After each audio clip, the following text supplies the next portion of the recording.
สบายดีขอต้อนรับเข้าสู่การรายงานข่าวพยากรณ์อากาศ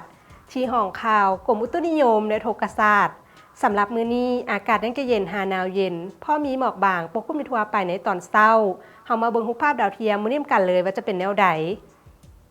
ความกดดันสูงของอากาศเย็นยังปกคลุมทั่วทุกภาคของประเทศลาวด้วยกำลังอ่อนหาปานกลางสมทบกับกระแสลมตะวันออกเฉียงเหนือพัดปกคลุมซึ่งจะเฮ็ดให้อากาศเย็นหาหนาวเย็นหลายพอมีหมอกหนาปกคลุมอยู่บางท้องถิ่นอยู่แขวงภาคเหนือและเขตภูเพียงบ่อละเวนพร้อมจะมีฝนตกในดับคอยและมีลมพัดแรงเป็นบางโอกาสอยู่แขวงภาคกลางและภาคใต้ต่อไปเฮามาติดตามสภาพอากาศโดยรวมของแต่ละภาคมื้อนี้นำกันเลยภาคเหนือด้านตะวันออกอากาศหนาวเย็นพอมีหมอกหนาปกคลุมอยู่ทั่วไปและจะมีลมพัดแรงเป็นบางโอกาสอยู่บางท้องถิ่นอุณหภูมิในระหว่าง9-26องศาภาคเหนือด้านตะวันตกอากาศหนาวเย็นหลายพอมีหมอกหนาปกคลุมอยู่ทั่วไปและจะมีลมพัดแรงเป็นบางโอกาสอยู่บางท้องถิ่นอุณหภูมิในระหว่าง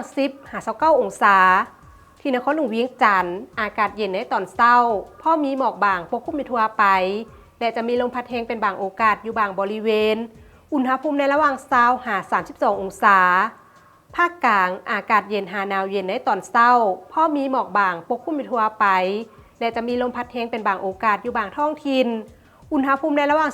16-33องศาสำหรับแขวงเส้นสมบูรณ์อากาศหนาวเย็นพอมีหมอกหนาปกคลุมในตอนเช้าและจะมีลมพัดแรงเป็นบางโอกาสอุณหภูมิในระหว่าง11-29องศาภาคใต้อากาศเย็นในตอนเช้าพอมีหมอกบางปกคลุมอยู่ทั่วไปและจะมีฝนตกในดับคอยพอมีลมพัดแรงเป็นบางโอกาสเลื่อนที่การปกคลุมของฝนเท่าสาวส่วนเฮ้ยของภาคอุณหภูมิในระหว่าง19-33องศาสำหรับเขตภูเพียงบ่อละเวนอากาศหนาวเย็นหลายพอมีหมอกหนาปกคลุมอยู่ทั่วไปและจะมีลมพัดแรงเป็นบางโอกาส